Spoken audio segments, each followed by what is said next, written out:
इस्लाम में पति और पत्नी के बीच संभोग जमा के नियम। इस्लाम में पति और पत्नी के बीच संभोग के नियम कुरान और हदीस की रोशनी में स्पष्ट हैं।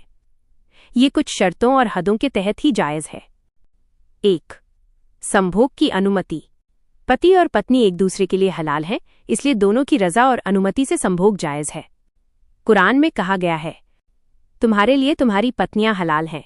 बकराह 223। ये आयत पति को अपनी पत्नी के साथ यौन संबंध रखने की अनुमति देती है। 2. निषिद्ध समय। इस्लाम में कुछ समयों में संभोग निषिद्ध है। 1. माहवारी हैज़ के दौरान। जब महिला माहवारी में हो, संभोग हराम है। कुरान में कहा गया है, आप लोगों पर हैज़ के दिनों में संभोग हराम है। बकराह 222। 2. नफल इबादत या अन्य निषिद्ध समय। रात के कुछ विशेष समय या इबादत के दौरान यदि कोई शरई पाबंदी हो तो उसका ध्यान रखें। 3.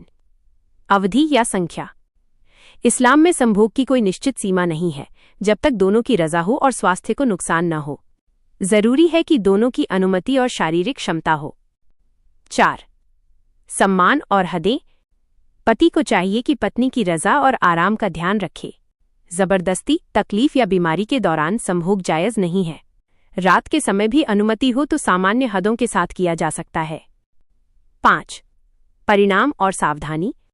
बीमार या कमजोर व्यक्ति को आवश्यकता से ज्यादा संभोग से बचना चाहिए। सफाई और शुद्धता का ध्यान रखना जरूरी है। साफ सफाई के साथ संभोग करना सुन्नत है। सारांश। पति और पत्नी के बीच संभोग हर समय जायज़ है, जब तक 1. महिला माहवारी में न हो। 2. दोनों रज़ामंद हों और शारीरिक क्षमता मौजूद हो। 3. किसी भी प्रकार का नुकसान या जबरदस्ती न हो। क्या आप इन नियमों से संबंधित कोई और सवाल पूछना चाहेंगे?